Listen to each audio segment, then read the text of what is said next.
Good evening, everyone. Apologize for the late start, but GoToWebinar is not behaving itself.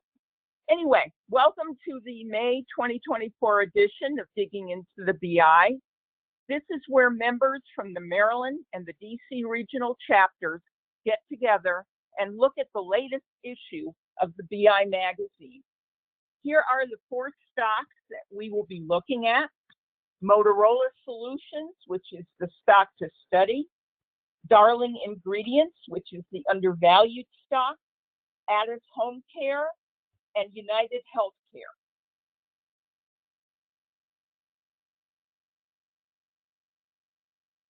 This is the standard Better Investing disclaimer. The information in this presentation is for educational purposes only. We believe, like Better Investing believes, that each investor should conduct their own review and analysis of any company. Stocks discussed may be in our personal portfolio, and we'll try to alert you if this is the case. And presenters are neither endorsing nor promoting the use of any websites, products, or services. And this webinar is being recorded and should be available on YouTube shortly.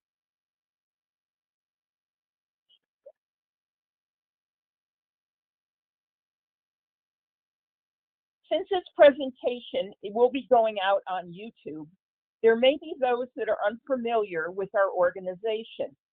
Better Investing, or BI, is an investment education organization focused on long-term fundamental investing that has been around since the 1950s. The bold title on the top of the page is a hyperlink that will take you to the betterinvesting.org webpage. If you download the handouts, and because we cannot get the handouts on there, I'm afraid you will have to send us an email, and then we will forward you the handouts for tonight. And then you will see things in bold blue underlined print. Those are hyperlinks that if you hold down the control button and right click, will take you to an area with more detail on that subject. This is where we are up on YouTube with the hyperlink web address. We're trying to slowly grow our universe.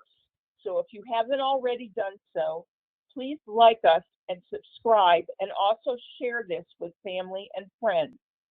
That's how the algorithm works, to attract more visitors to the website. The one thing to understand about videos on YouTube is that they are organized into chapters with little breaks between each one. So you can fast forward to an area. If you want to focus your attention on any one part of the stock presentation, that's the quick way to do it. For those that are having trouble with your audio, like the rest of us here, look at the help icon, which is that globe on your GoToWebinar control menu, to see if the blocks next to the microphone icon light up when you speak. Check your audio settings. Most of us on our computers, so check your computer speakers to make sure they are not muted or turned way down. And since the copy in YouTube does contain the handouts, be sure to download them before the end of the program. Again, we will send them to you. Please send us an email. You'll have 4 completed SSGs as well as the complete slide deck, and you can share them with whomever you like. So why are we doing this? Because we think this is a great way to show people our approach to investing as a way to connect with the Better Investing community and the resources that are available to BI members. If you are not already a member, you can use the hyperlink at the top of the page to get a free 90-day trial. If you have someone in your club that's not yet a member of BI, share this offer with them. You don't have to be a member of the Mid-Atlantic area to attend this or any of our events put on by our chapter. But we're here tonight to promote events offered by the Mid-Atlantic chapters, including our 2 model clubs. Also, if you are an individual investor or club in this area, there's a new program that I will discuss in more detail later in the program. So in just over an hour, we're going to present 4 stocks that come from the BI community. 2 of the presentations are from the BI magazine, which only goes out to members. One is the monthly stock to study.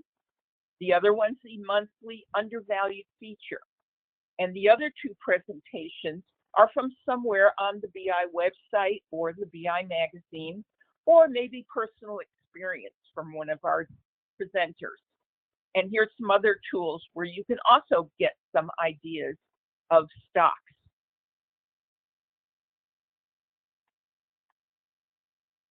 If you just sign in on the homepage of Better Investing and go to About Us and News Releases, you can see the listing of tonight's stock to study, as well as the undervalued stock that was announced 2 months ago, as well as the next issue's stock picks of Paycheck as the stock to study and Pfizer as the undervalued stock. For those of you that are already members and receiving these announcements, you can always change your profile by clicking on My Account to the right of your name, update, and save any changes. If you reside in Virginia, DC, or Montgomery County, Maryland, you will get your local news from the DC regional chapter. Those living in the rest of Maryland will get their local news from the Maryland chapter. Go to My Account, underlined in red, and then to email and product subscription information circled in green. And that will open up the big green box on the right. Then click on the box to the left of local chapter news and events. But before you save your changes, look at the yellow highlighted area that talks about the weekly newsletter, which I suggest you sign up for on this page. And we'll go to the next slide to see it more clearly.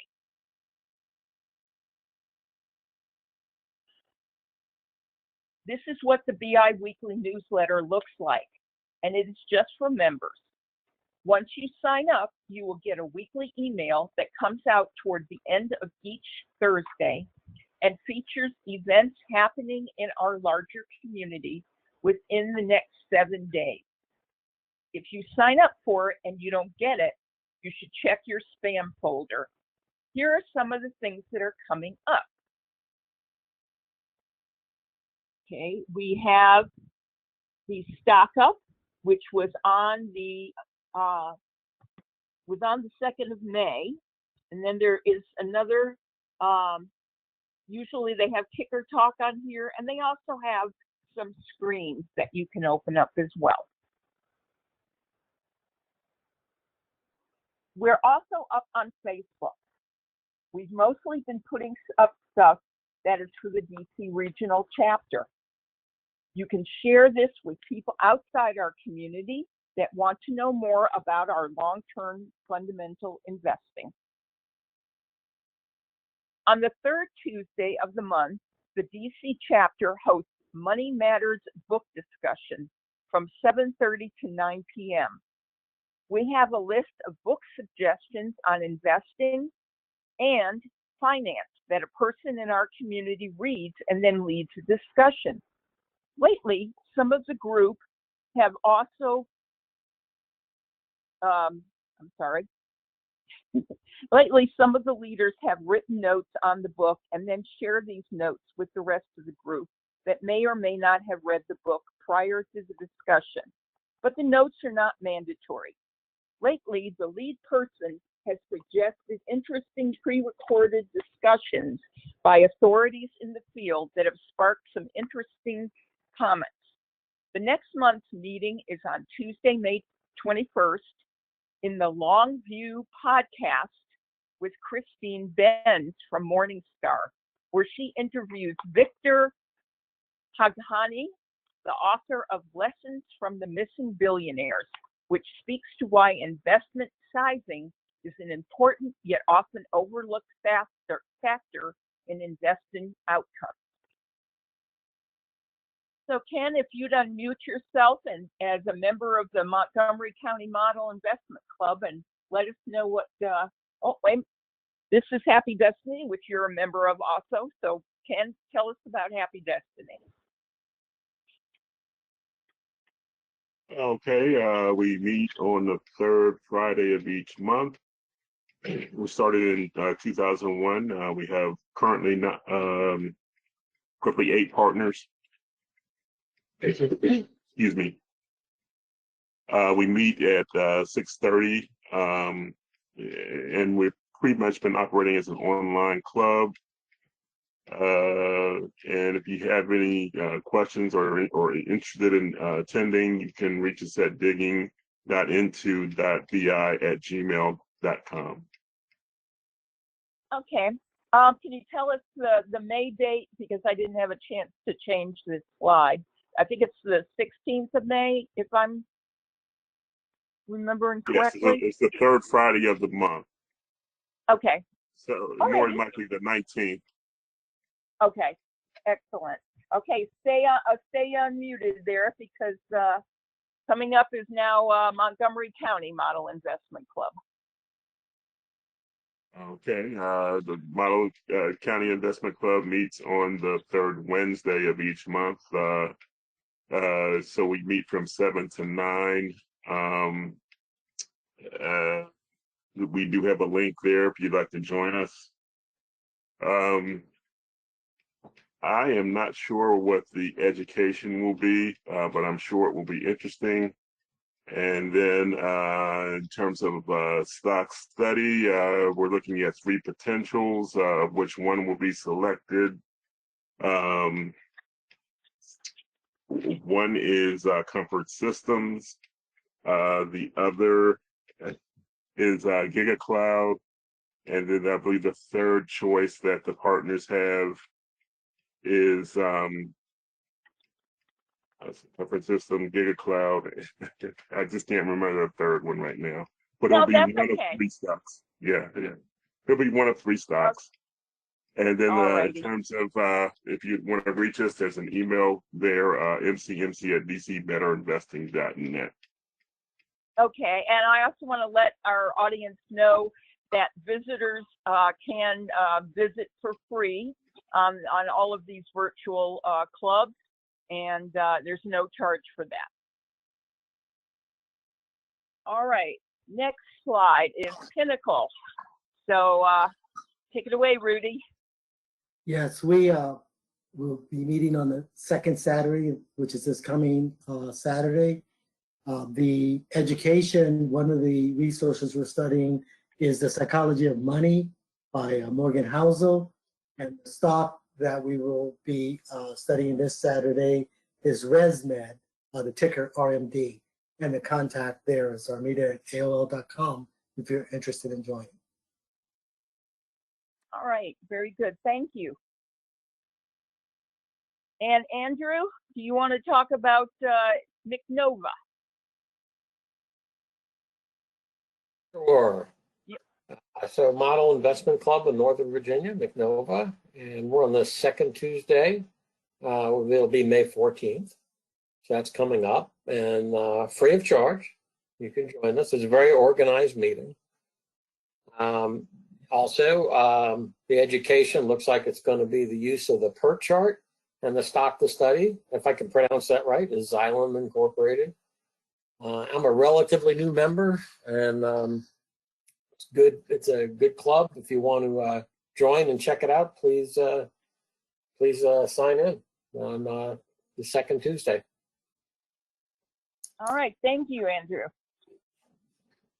Okay, Connect is a free program for BI members that's designed to help individuals that are looking to join an investment club, and it considers factors like the distance to a meeting location if they're still meeting live, and it connects them to clubs looking for like-minded additional members. You can then try it out. You don't have to immediately join, and you can try out more than one club to you where you fit the best. But that is a brand new program that BI is offering, and you can see there how to get to it by going into the home page and then going down to Club Connect. All right.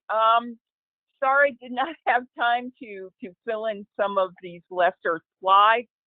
Usually what we look at here is some programs that are in the BI magazine.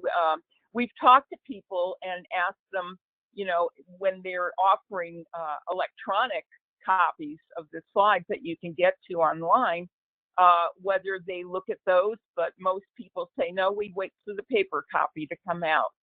So please take a look through your paper copy and please, you know, find things that are of interest to you or look at something new, and that may interest you as well.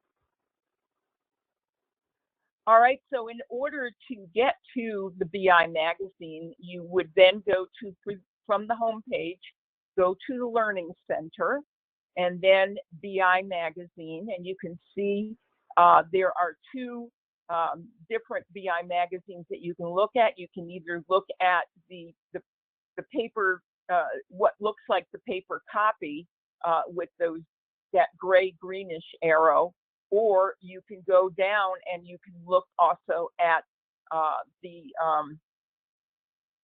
copy of the magazine in as it looks in the PDF or on the digital.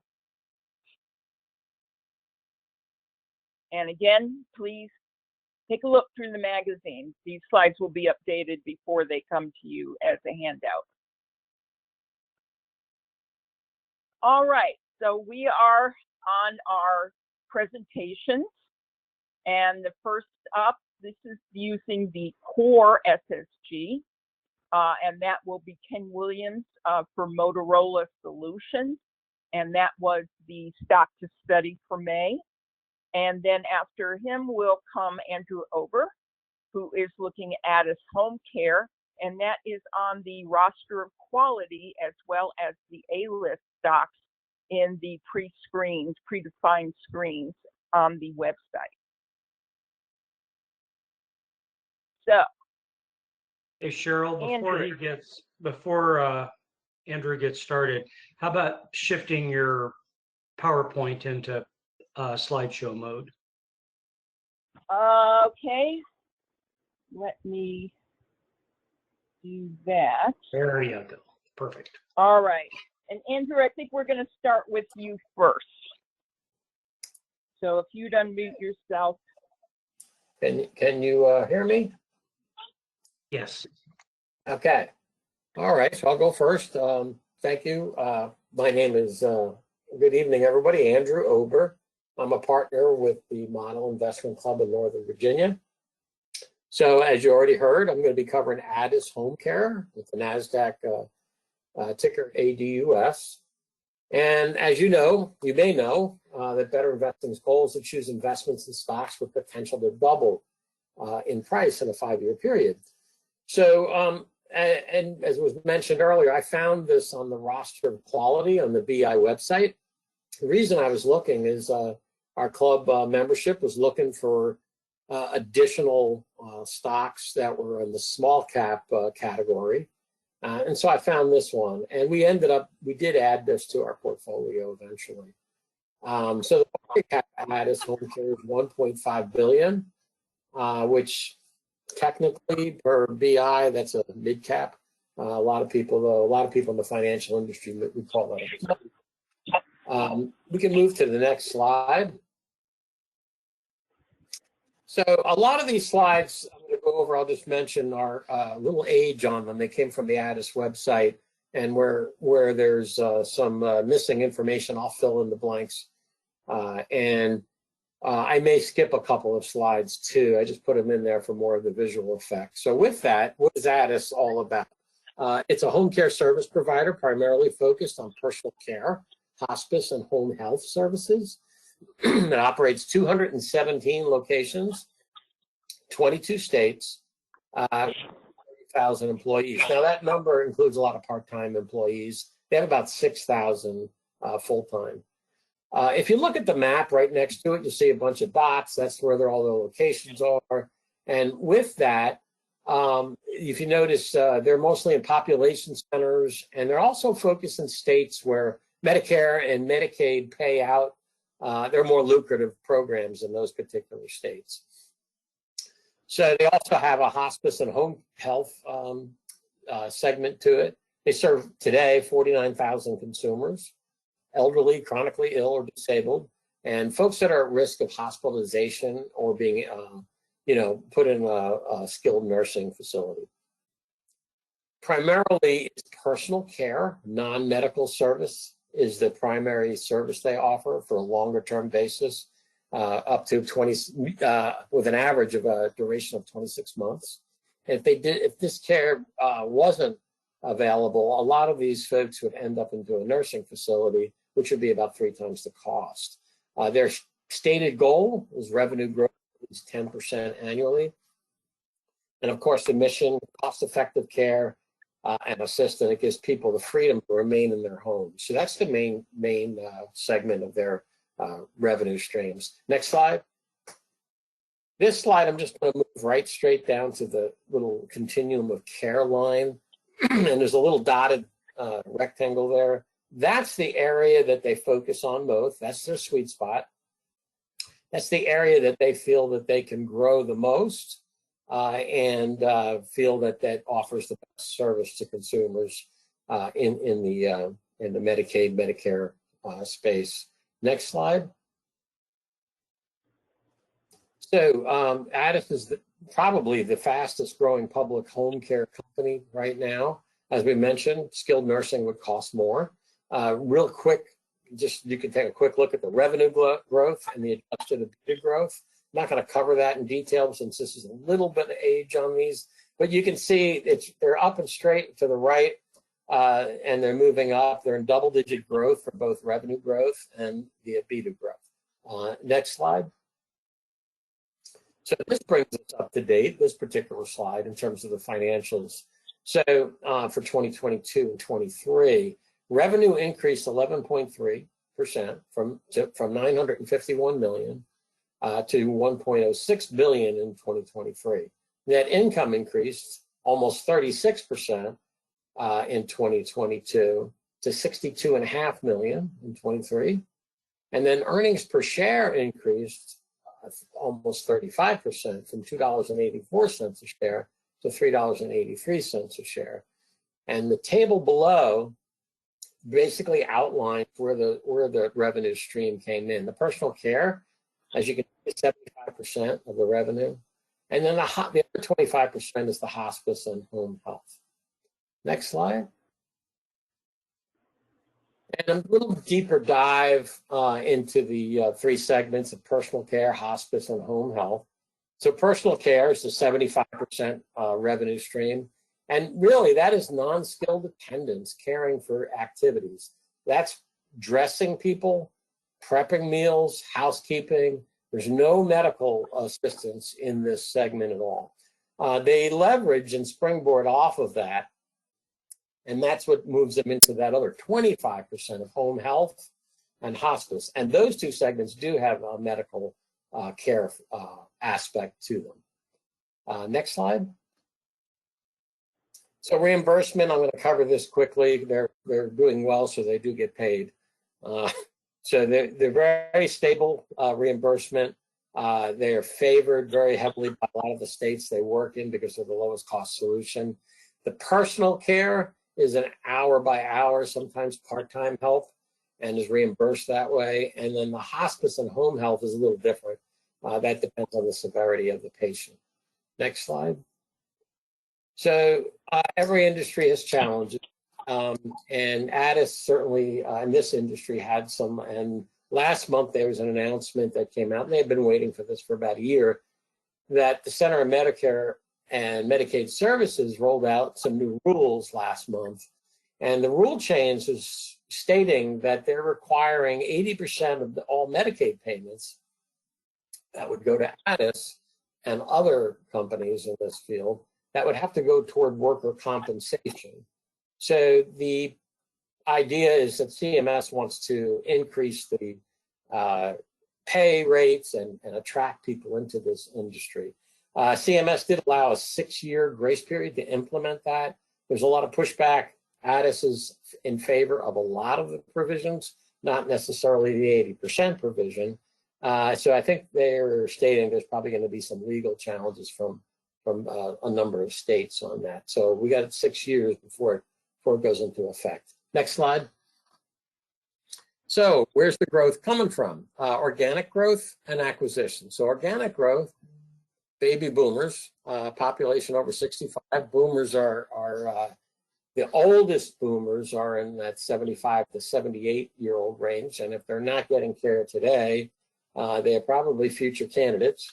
And then behind them is a large population. So, you know, Addus is not going to be running low on, you know, consumers. There's a huge population. Personal care, they cross-sell. I mentioned that earlier. And then as far as acquisitions are the largest growth aspect. That's where most of their growth is now coming from. They are looking at this as it is a very fragmented market with thousands of health agencies, and they are trying to consolidate that. And they want to be the leader and the leading consolidator. So they're a small company trying to do that, and they're very busy in that. I'll see that in a minute. Next slide. 5 minutes, Andrew. 5 minutes. Okay. So the next 2 slides, I'm not going to read through these other than to say that it says 14 acquisitions, but I added to, there's actually 16 acquisitions since 2017. So you can take a quick glance at this one, and then we'll go to the next slide. You'll see the same thing. And that's just the point, is that this is the area they're focusing on. Next slide. So now we'll get to the SSG core and the sales and earnings, and the chart to the left, top left. Addus is that black line coming across, and as you can see, it's nice and straight and moving up. It is above their competitors. And if you look at the historical sales are almost 13%, and last quarter I think was about 11.9. On the other chart is showing earnings per share, almost same type of a slope to the line, 19.8%, 20% growth on earnings, 31% last quarter of last year. So doing quite well. Next slide. And in terms of evaluating management, I'm not going to read through all of these, but Addus is very steady and consistent on all of these and moving in the right direction. All the competitors are sort of very erratic and pretty much all over the place. So it's an industry that they've seemed to have organized quite well. Next slide.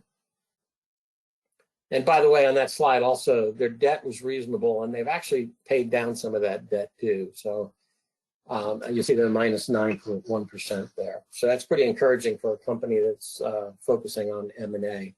Next slide.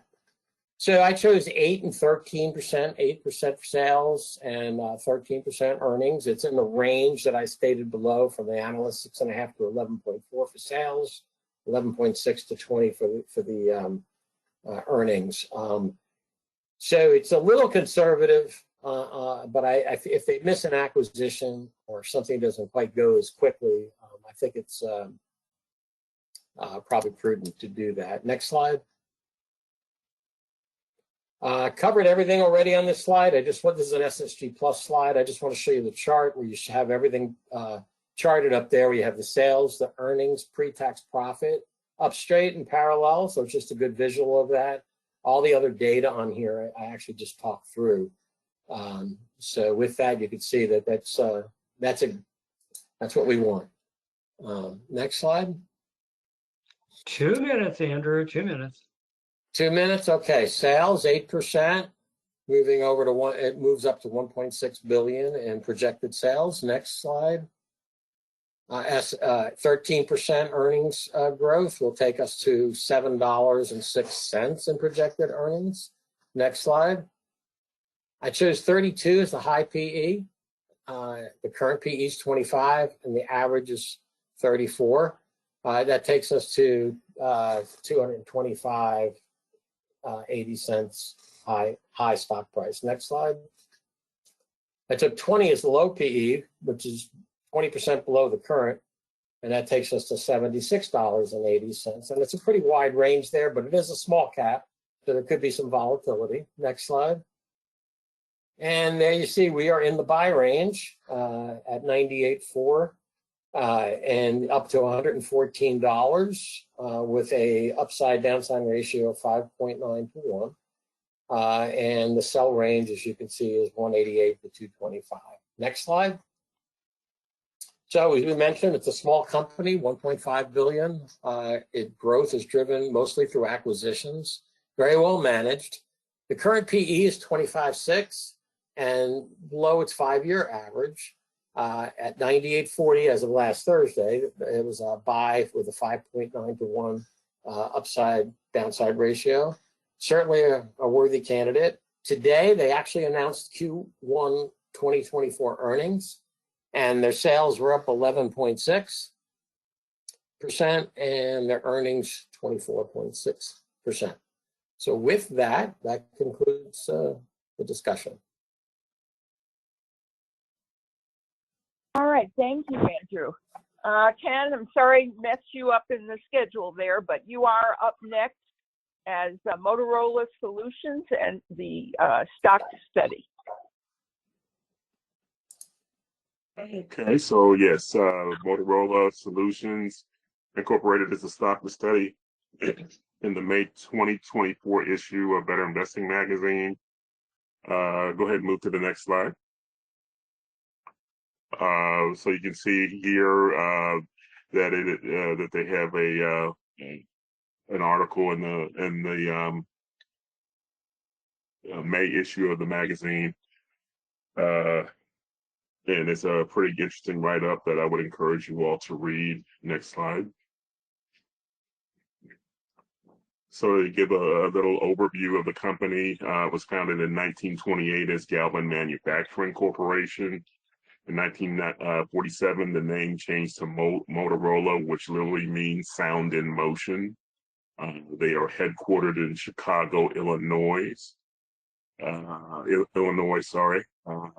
2011, the company separated from its consumer cellular business to become Motorola Solutions Incorporated. So it is now a leading provider in public safety radio communications equipment and services, and also private security systems and services. It is a member of the S&P 500. Over the past century, there's been about 4 stock splits. And if you had invested $10,000 10 years ago, it would be worth $26,671 today. Next slide. So MSI is building an ecosystem of safety and security technologies that helps protect people, property, and places, which include land mobile radio communications, or LMR, which has a $12 billion total addressable market. We have video security and access control, or just known as video as they present it, which has a $26 billion total addressable market. And then Command Center, which has a $14 billion total addressable market. Across all 3 technologies, the company offers cloud-based and hybrid solutions, cybersecurity services, software, and subscription services, as well as managed support services, which is basically a $14 billion total addressable market. Next slide.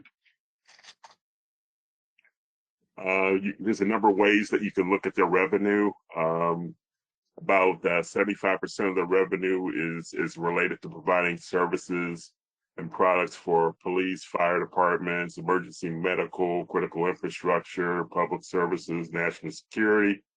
And then the other 25% is related to organizations and entities like utilities, hospitals, schools, stadiums, hospitality and retail, and manufacturing. We kind of look at their income by region. About 69% of it is North America, and the remaining 31% is international. And then in terms of the product segments, we have products and systems integration at 63%, and software and services at 37%. Next slide. This is a very acquisitive company. So in all those major segment areas, they are acquiring new companies or companies that offer unique services and products that they can add to their offerings for their clients. So this has contributed to about $3 billion in revenue and mid-single digit growth rates for the top line, and then roughly 20+% growth for earnings. Next slide. A lot of their revenue is driven by a backlog, and that's both in the areas of software services as well as their products. So it seems to be more or less driven by multi-year agreements that they have with their customers. But as you can see there, it has been growing gradually from year to year. Next slide. Looking at metrics on Morningstar and Manifest Investing, it closed at $353.70 on May 3rd, which is above the fair value of $320. So Morningstar has it rated as a 3-star. But they also indicate that the moat is wide and the capital allocation is exemplary. And then with respect to Manifest, has a quality of 93. Anything above 80 is usually pretty good. And then the par is slightly above the my par at 6.7%. Which seems to be in line with the proof calculation that Mark Robertson has started including on the Manifest Investing information on his site. Next slide. Taking a look at the dividend growth history, it seems to have a fast-growing dividend, at least over the past years, for the past 5 years. Over the past 20 years, it has grown on average. But they have consistently paid a dividend for the last 12 years uninterrupted. Next slide. Take a look at the value line. We don't see a lot of P expansion here going out 5 years. It looks like it's relatively flat. We can see that it is above the cash flow line, so indicating that it is slightly overvalued. You have our safety rating of 2, which is pretty good. And then we have a return range in the range of 6 to 14%, which is not bad. Financial strength at B++ and an earnings predictability of 100. Next slide. I did a comparison of medium-sized competitors to Motorola, and I try to pick a company in each one of the different segment lines. So these are the companies I was able to find or do SSGs on. But based on my review, Tyler Technologies could be another alternative for you to consider if you're primarily interested in growth. So that might be one you want to take a look at. Next slide.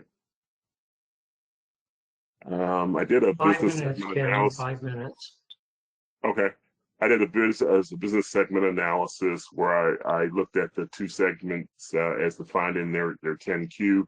So it's products and system integration and software and services. So based on my normalized growth rate, I came up with 8% for the product and system integration segment and 7% for the software and service segment. So overall, that resulted in an overall growth rate of 7.6%. Next slide. So I incorporated that number as my sales growth figure. So I'm using 7.6% as my growth number. Next slide. And then using the preferred procedure, I came up with 9.8% as my earnings growth rate. Please note that the preferred procedure is not available if you're using the SSG Core product. You would have to go to the SSG Plus product. Next slide. So I'm using 35.5 as my high PE, which is the 5-year average high PE. And then 23.5 is my low PE, which is the 5-year average low PE. That results in a forecasted low price of $190.10, which is the low price for this SSG. Next slide. So based on where it was priced May 5th here, it falls into the hold range with a 0.6 to 1 upside downside ratio. Next slide. And overall return based on the SSG I've done here is 6.5%. That seems to fall in line with the total return range that is shown on Value Line, and not too far off from the par that is currently showing up on Manifest Investing. Next slide. So the company is uniquely positioned for long-term value. It does have competitive advantages in terms of purpose-built solutions, mission-critical ecosystems across video, software, LMR, and differentiation. It's well positioned for growth through digitization of public safety workflows, increased demand for security and access control solutions. And they're following prudent capital deployment as they make these accretive acquisitions, based on what I can see. And then they're expanding their portfolio offerings by including cloud technology. They did mention that they're using artificial intelligence in some of their offerings as well. So looks like there's an opportunity to expand what they offer to their clients. Next slide. So in summary, MSI is a medium-sized company that is on the verge of becoming a large-sized company based on sales. It is well managed while making accretive acquisitions. It is overvalued as it's trading above its 5-year average PE. Based on my SSG, it's a hold at the current price with a 0.6 to 1 upside downside ratio and a 6.5% trailing total return. And then finally, MSI is paying a 1.2% dividend that is growing rather fast. And I think it is a worthy candidate if you are looking to add something to your income or dividend portfolio. That's all I have. Next slide. All right, thank you very much, Ken. We have a Darling Ingredients by Rudy Watson, and that is the undervalued stock from the May 2024 magazine. And then last but certainly not least will be Linda Hunt or United Healthcare off of the quality predefined screens. So, Rudy, you are up next. Thank you. My name is Rudy Watson, and I'm a member of the Pinnacle Group Investments Club. The stock I'm presenting, Darling Ingredients, is listed on a New York Stock Exchange. Next slide, please. Darling Ingredients is one of the stocks to study in the May 2024 issue of Better Investing magazine. In addition, there are 5 first cut reports on the company available via the BI website. Next slide. Although the company has been in business for over 142 years, it became publicly traded approximately 30 years ago. They're listed in the packaged foods industry within the consumer defensive sector. And starting in Chicago and now headquartered in Texas, they have locations worldwide with 260 processing and transfer facilities in 15 countries. They are a medium-sized company with $6.8 billion in revenue. Next slide. Darling Ingredients collects and recycles animal byproducts, bakery waste, and used cooking oil from butcher shops, poultry and meat processors, commercial bakeries and restaurants, and other food service establishments. It processes 15% of the world's animal agricultural byproducts and produces 30% of collagen-based compounds. It is a partner in a joint venture that is the country's largest producer of renewable diesel fuel. Next slide.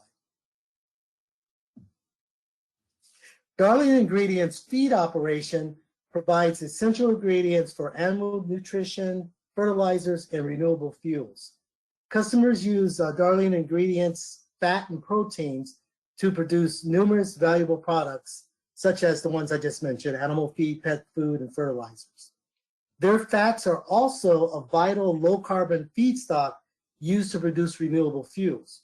By supplying the agriculture and energy sectors with these essential ingredients, they diversify their revenue streams and capture value across market fluctuations.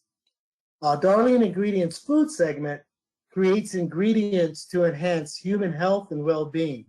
Customers use their proteins, such as gelatin and collagen, and fats to create products to enhance human health and well-being, with applications spanning from culinary and nutrition to medical and cosmetic uses.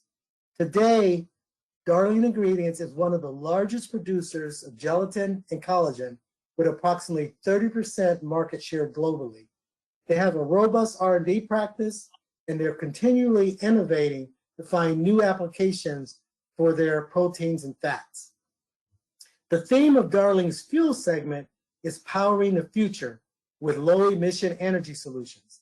They transform sustainable feedstocks such as animal fats, used cooking oil, and food waste into energy solutions to help decarbonize the world.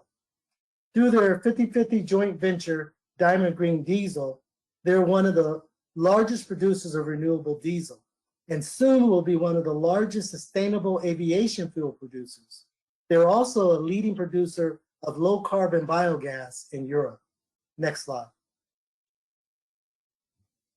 The feed segment does innovative repurposing.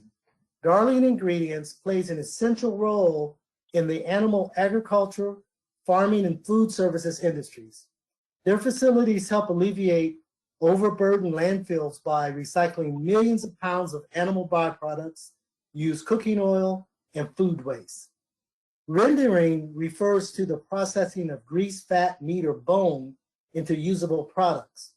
As the world's largest renderer, they turn what others often see as waste into hundreds of valuable ingredients. Next slide. Depending upon where you frequent, you may have seen some of these feed brands. Next slide. Darling Ingredients is a leader in gelatin and collagen solutions. Darling Ingredients' fast-growing business features 16 factories across the world and sells in more than 80 countries. They're committed to innovation and driven to explore novel solutions and progressive offerings for their customers. Next slide. Their food brands are in health and nutrition and pharma and biomedical. The following are related to health and nutrition. Gelatin for food is a natural ingredient used to stabilize, thicken, texturize, and clarify many foods, including confectionery, dairy, juices, alcohol, and others. Collagen peptides is odorless, colorless, and a highly soluble complex protein that's used in a number of health and wellness applications. Natural casings are fully traceable, high-quality sausage casings produced under strict quality standards. Meat proteins are natural protein ingredients to improve quality, texture, color, taste, and yield for meat manufacturers. And their brand lard specialty is Larue, Germany's only nationwide producer of pork and goose fat. The products related to pharma and biomedical include capsules, gels, gummies, and tablets. Gelatin is a natural, safe, and highly versatile inert material for pharmaceutical supplements. Biomedical solutions utilize customized gelatin for a wide range of applications, including immunization, cell culture, biodelivery, and hemostatics for helping blood to clot.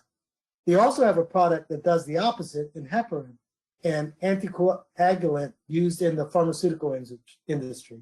Next slide. One of Darling Ingredients' slogans is energy to fuel the future. In terms of renewable diesel, Darling Ingredients is a leader in sustainable aviation fuel and biogas production. With increasing world interest in decarbonization, demand for renewable energy will only continue to rise. Next slide. One of Darling's Ingredients' slogans is energy to fuel the future. I'm sorry. They have three major fuel brands: renewable diesel, sustainable aviation fuel, and biogas production. Through the joint venture, Darling Ingredients produces approximately 1.2 billion gallons of renewable diesel made primarily from cooking oil and animal fat. Estimated to be completed in January 2025, their new facility will be one of the world's largest producers of sustainable aviation fuel made from waste and fat oils.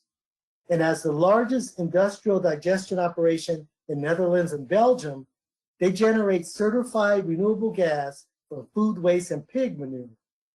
A portion of the biogas they produce is converted to electricity and either used in Darling Ingredients operations or sold to the grid. Next slide. You can see the significant revenue growth Darling Ingredients has consistently maintained over the past 10 years. Next slide. Other than in 2023, along with the revenue growth, Darling Ingredients also maintained relative growth in pre-tax profit, net income, and earnings per share. I'll explain the 2023 decreases when we get to the stock selection guide. Next slide. 5 minutes, Rudy, 5 minutes. Thank you. Based upon the fourth quarter's results, the feed segment contributes approximately 58% of revenue, with the fuel and fuel segments contributing 18 and 24% respectively. The fiscal year 23 full-year ratios are slightly different. I focused on the last quarter, assuming it's closer to what the ratios will be going forward as we reflect some of their latest strategies. Next slide. The most significant thing I noticed on the front page of the SSG is the recent decline in both sales and earnings. Earnings appear to have begun to decline before sales. I found this was due to falling petroleum prices, which is direct competition to renewable fuels, as well as volatility and low prices for many of its commodity products. In addition, EPA mandates related to the use of low carbon renewable diesel usage was lower than expected. The results led to a drop in share price, as you can see, with the current price almost at the 52-week low. The forecasted sales and earnings per share growth estimates reflect my assumption that commodity prices will return to their historical averages. Next slide. I highlighted the numbers that I focused on the most. I forecasted the high PE to be the 5-year average high. I estimated a low PE of 10.5 to give an estimated low price that was near 80% of the current price and happens to be consistent with the 5-year average low price. A final note is that the current PE of 12.8 is lower than the 5-year average of 15.1, and the stock is rated to buy with an upside downside ratio of 6.3 to 1. Both the relative value and the projected relative value places the stock in the sweet spot between 80 and 90. And the PEG ratio indicates that the stock is fairly valued. Next slide. 2 minutes, Rudy, 2 minutes. Although the company experienced acceptable organic growth, it has positioned itself extremely well for future growth through its acquisitions and increased processing capacity. Next slide. Darling Ingredients has specific strategies for growing each segment of its business. Combining the previous year and plans for this year, they'll have opened over 200 new stores, which they expect to increase by 1 to 3%. And they increase their gross capital expenditures to support these objectives. Next slide. I consider the growth to be stable because it is currently slightly below what is expected for a medium-sized company. However, it should turn around due to some of the recent acquisitions. It's a well-managed company.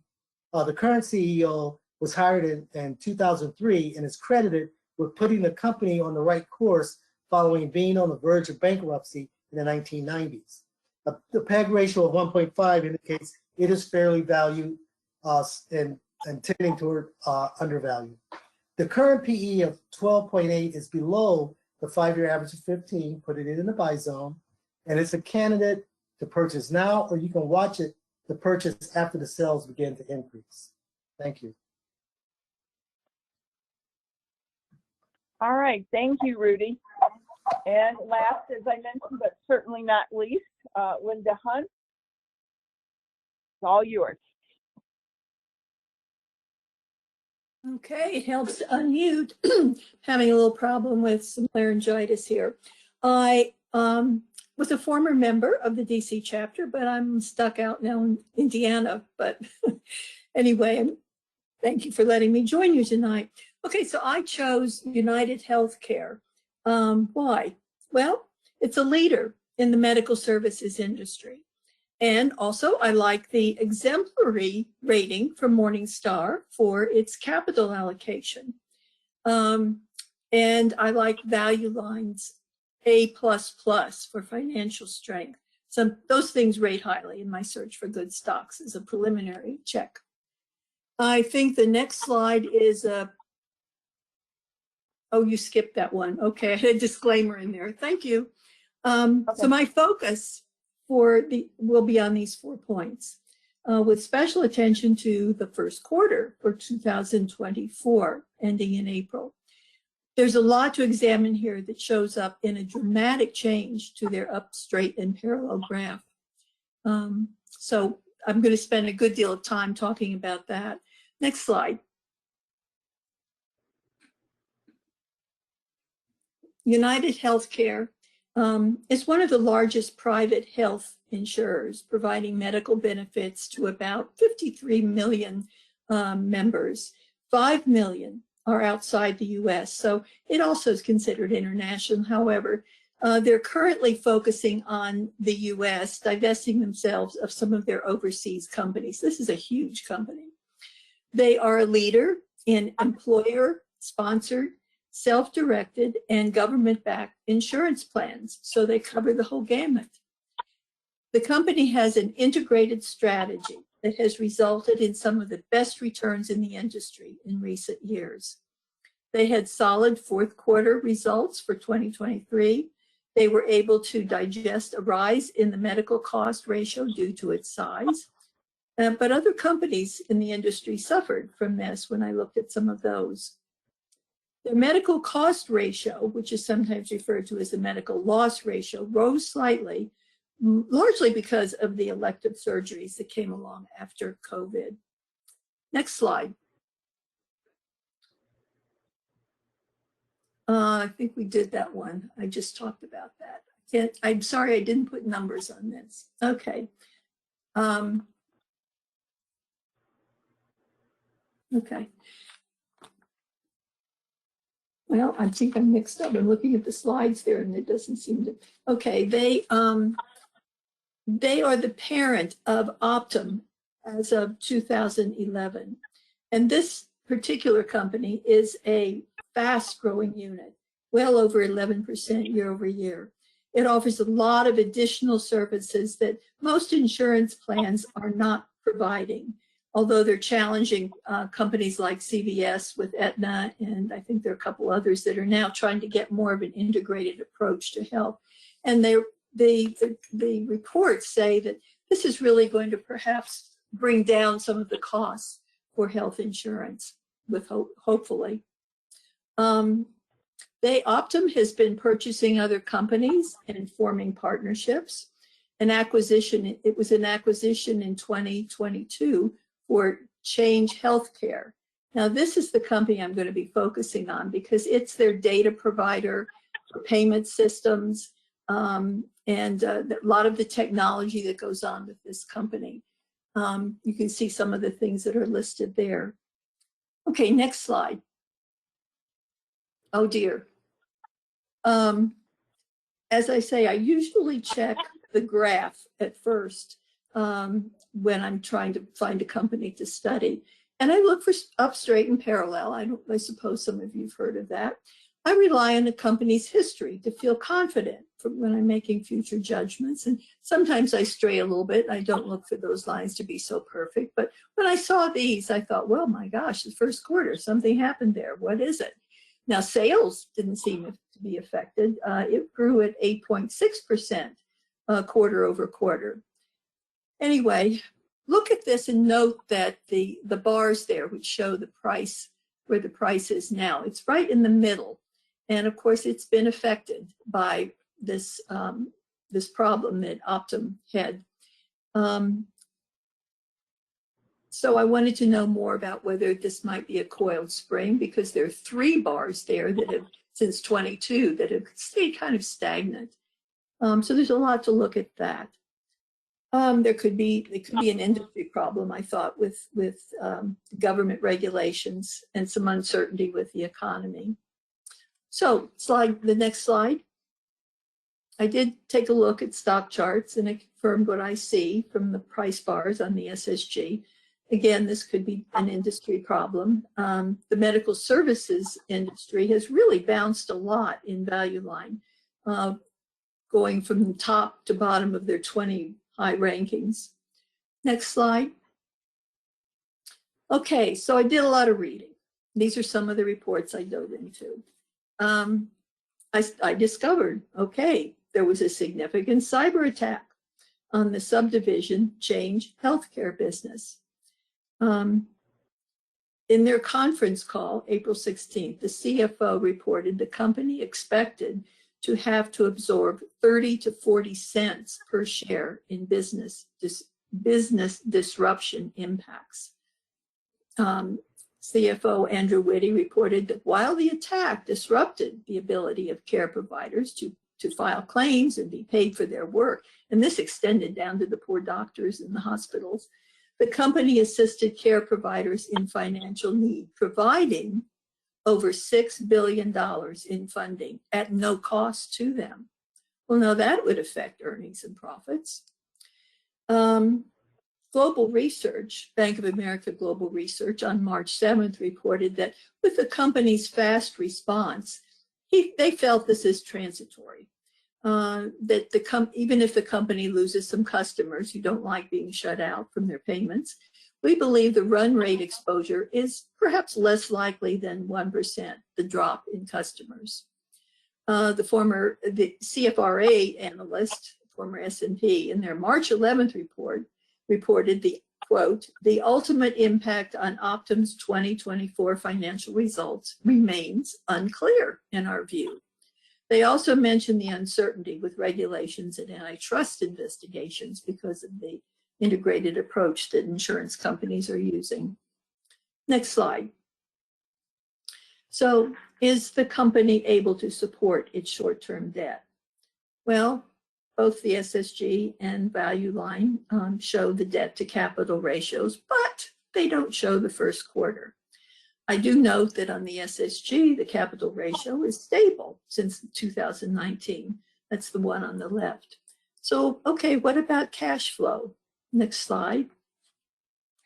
5 minutes, Linda, 5 minutes. Okay, no surprise. It dropped in line with EPS and pre-tax profit. A feature recently added to the tools are ratios that help with understanding the ability of the company to pay their debts. On the left are the ratios now available on the tools. I think I'm on the next slide here. The current ratio and the quick ratio have remained consistent, but the first quarter isn't included, of course. Now, the higher the ratio of these ratios, the stronger the company's ability to meet their interest in debt. A good current ratio is 1.0 or higher. Well, UnitedHealth Group has a current ratio of 0.8. Then I read in Morningstar that a parent company, the parent company, this UnitedHealth typically holds only a very small amount of cash on its balance sheet, meaning its operating subsidiaries typically hold nearly all the cash and investments on the balance sheet. This would be Optum and some of the other subsidiaries. They went on to say, we do not expect them to have any problem with meeting its financial obligations during the next 5 years, even with substantial outgoing outflows. Next slide. Looking at the analyst reports quoted previously, as well as the recent conference call, I think I had enough information to try an SSG. Please note that A++ for financial strength. Next slide. On the Value Lines graph, I look at data with their predictions out to 2027, 29. I usually check revenues per share as well as dollar amounts, EPS, common shares outstanding. Important if you want to know if they're using share buybacks to increase their EPS. The average annual PE ratio, the income tax rate, just to name a few. Some of those help with estimating my earnings. Another Value Line chart provides information on predicted percentage growth. 10% for earnings, for revenues, and earnings at 12%. This would be out to 2027, 29. The SFRA report on March 11th predicts earnings growth will derive from operations and the remainder from capital deployment, including acquisitions and share repurchases, which has been happening yearly. Their 12-month share price is $517 reported on May 11th. They also note the revenue rose 14.6% in 2023, supported by a 24% yield over yield from growth at Optum. The information about Optum tells me this company is providing high growth and stability over the coming years. As for earnings, Morningstar is a bit more optimistic than Value Line in their prediction of 13 to 16% growth. The SFRA reports that growth is achievable. Next slide. 2 minutes, Linda, 2 minutes. Okay, rush along here. That 4% should be 14%. I didn't have a chance to call you, Cheryl. Determining projections for future sales and earnings growth is not a science, in my opinion. I arrived at my estimates for revenues, 10%, even for sales, even though historically the average growth rate is 11.2%. This is a large company, and that is a rate that is not achieved by most other large companies. But I wanted to stay in the low double digits and then be pleasantly surprised when it is higher. Earnings growth, I estimated at 14%, even though historically it has been 18.2%. It's on the lower end of the previously mentioned 14 to 16% by analysts that I read. Next slide. 1 minute. Whoops. there we go with assessment of what I'm just talking about. Value Line's prediction for the average annual PE for 2027 is through 2029 is 17. I felt that was low, so I really went more with the other analysts that I read, and I found PEs that I thought would be more in line with what was the average that is shown on the SSG. And using those low and high PEs, next slide. I'm rushing along here a little bit. I came up with the stock being in a sell range barely, but it is there. Now, some of my estimates compared with what the predictions were conservative. But I like the upside downside ratio of 3.6 to 1. I think that fits what I see about this company. Next slide, would like to mention one more thing about it, and that is that it is a dividend payer. I like to get paid while I'm waiting. They have a modest payout ratio of 30%, which I think is good. And even though the yield is modest, they've increased it every year since 2010, when they jumped from the 3 cents a share that they've been paying to increasing it every year. And most of those increases are more than what inflation is. I like that. Next slide. So this company seems to have handled the disruption from the hacking well. Their action was quick and their financial response was safe for the bottom line from what I researched. It's an up, straight, and parallel stock. It's the leader in its industry, and I think it bears some further research. Thank you. All right, thank you very much, Linda. Here's a recap of where we looked at tonight. Motorola Solutions, Darling Ingredients, Addus Homecare, and UnitedHealth Group. We like to look at the T. Rowe Price life cycle, which gives earnings of most corporations passing through a life cycle much like human. It has 3 important phases: growth, maturity, and decadence. I'm going to ask each person, if you'd unmute yourself, where do you think your company, and give me the ticker first, and where do you think your company falls on this life cycle? We'll start with Andrew. Okay. Yeah, I don't think it's explosive growth. Maybe toward the end of explosive into the mature growth, because it's kind of a modest mid cap growth, I think. Okay. So right where that, maybe where that line Where is. the MLM is? Yeah, somewhere around there. Okay. All right. Ken, where do you think Motorola Solutions would land? I put it over there with the purple star. Okay.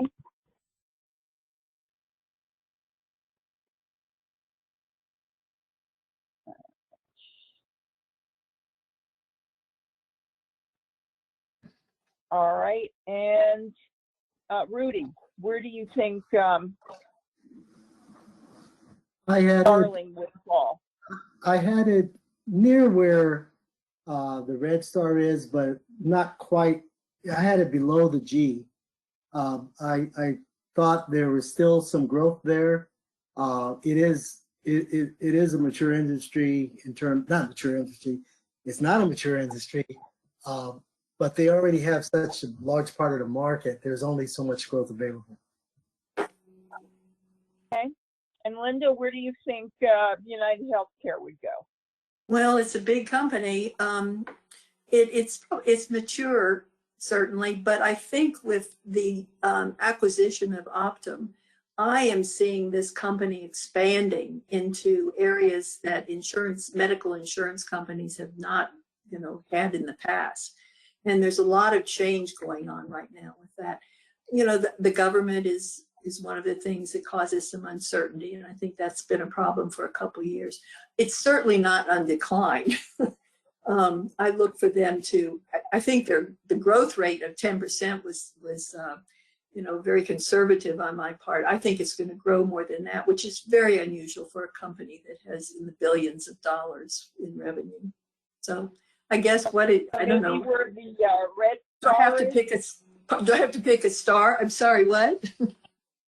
No, I'm going to mark it up afterwards. Do you think it's maybe where the red star is from Intel? Probably so. Yeah, I don't think it started, rounding the curve there. It's not going to be Okay. stagnant by any means. Yeah. All right, It was good. a fun stock to research. They're really complex. Well, yeah, when you get to a company that deals with that much, you do get into a lot of complexity. So there's a lot of moving parts. Yes, there are. All right. So now we're going to vote, and I have a poll that I will attempt to launch here. Let's see if I can get it to the third. There it is. Okay. And there it is. We are voting. And this is free. So vote quickly and we can get this in. Oh, we're already up almost to 70%. Oh, almost 80%.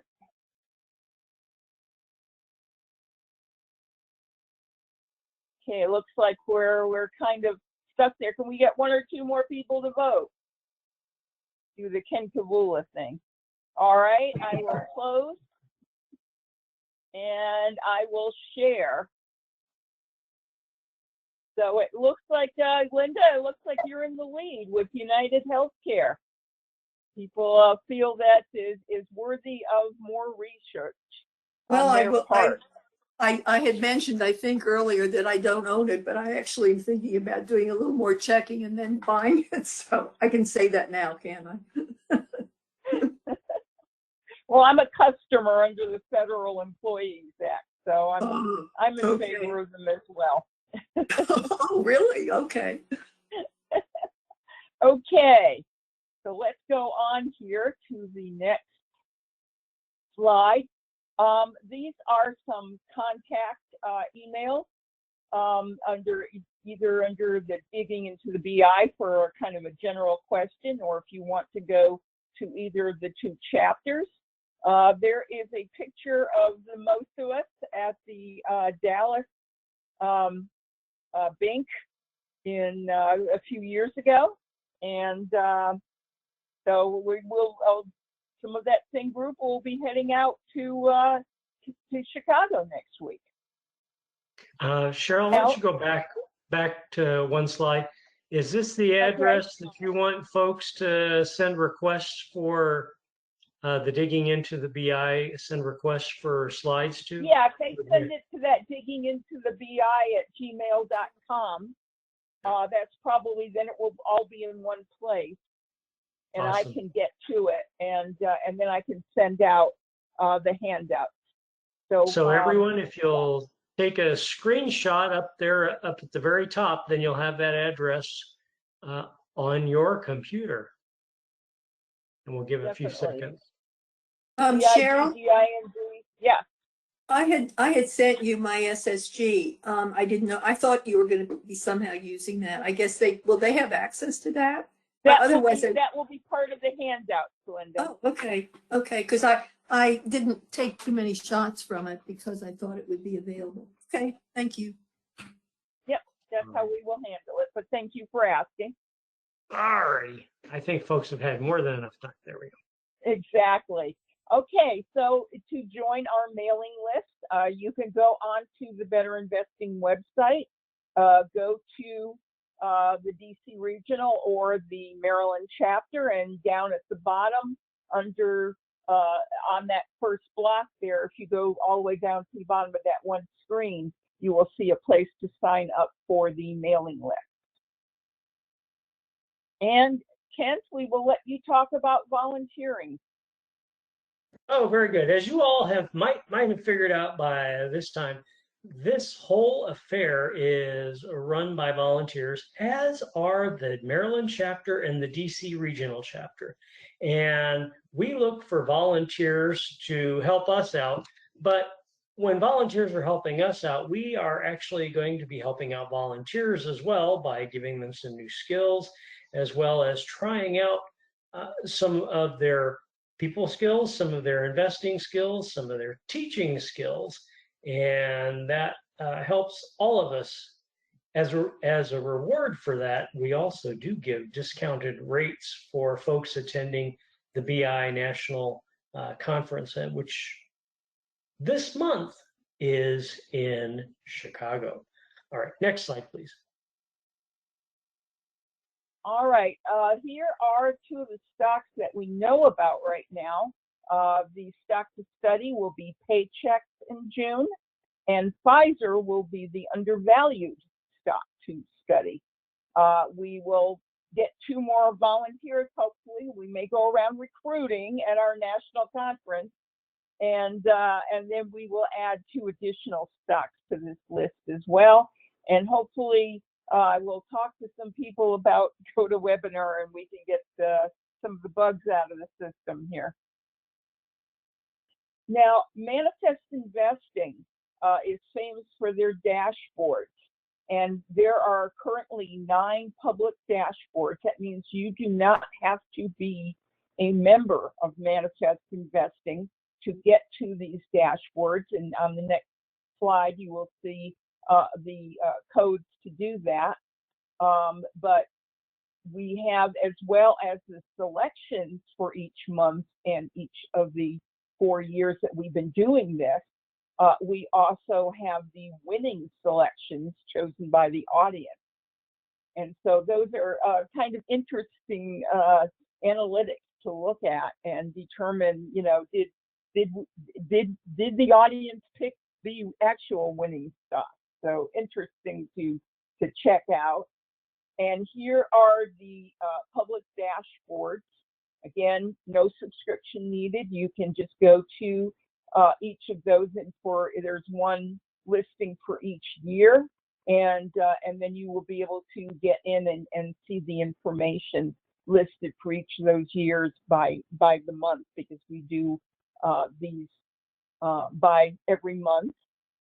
We do webinars,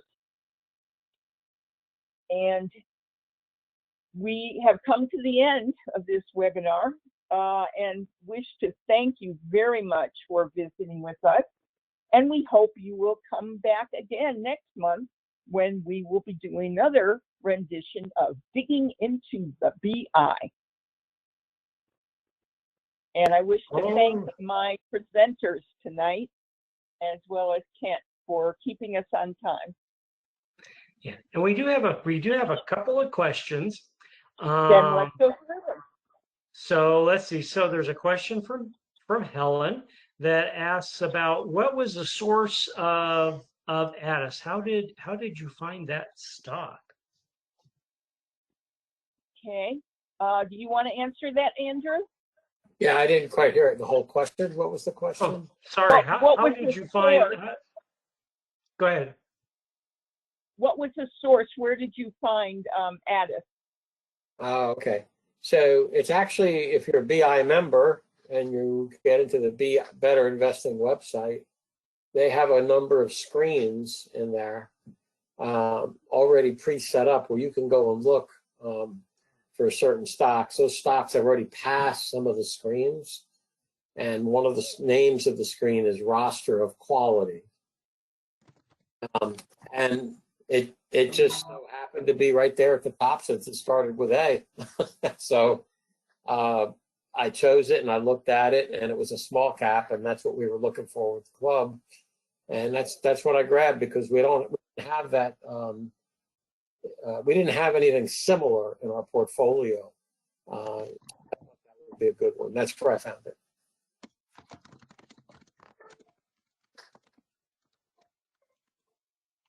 Okay, do we have another question, Ken?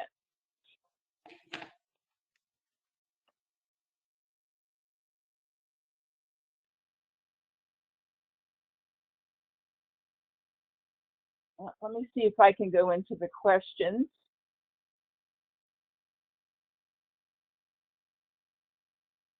Okay. No, that doesn't look like it. So let's try here. No, that looked like it from Helen. And she says, okay, thanks.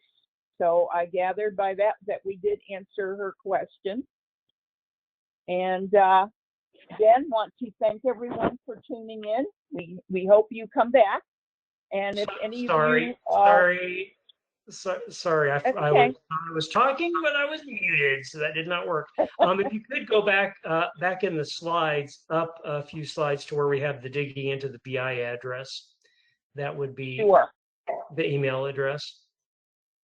So Christian, this should answer your question. Send a request with your email address to the digging into the BI contact. That way we'll have everybody's request all in one location. And that will help us out quite a lot, especially given challenges. Thank you, Christian. And we will be sending you a PDF of the slide deck. You'll get the entire slide deck, as well as each of the 4 SSGs for each of the 4 companies presented.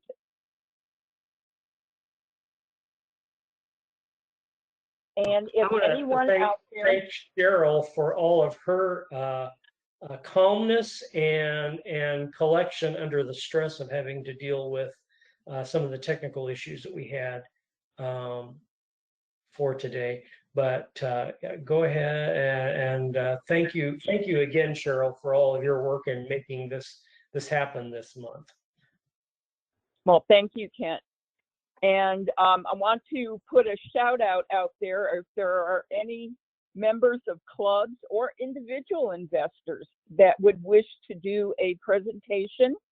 And if it's a club, we'll be glad to do an advertising for your club on one of the slides.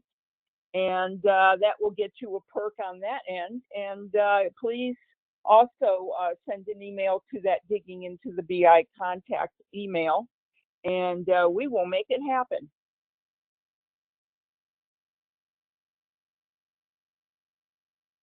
And I guess we will be shutting down for the night. All righty. Well, thank you all again very much for joining us, and we'll look forward to seeing you again next month when we dig into June's BI. Good night, everybody.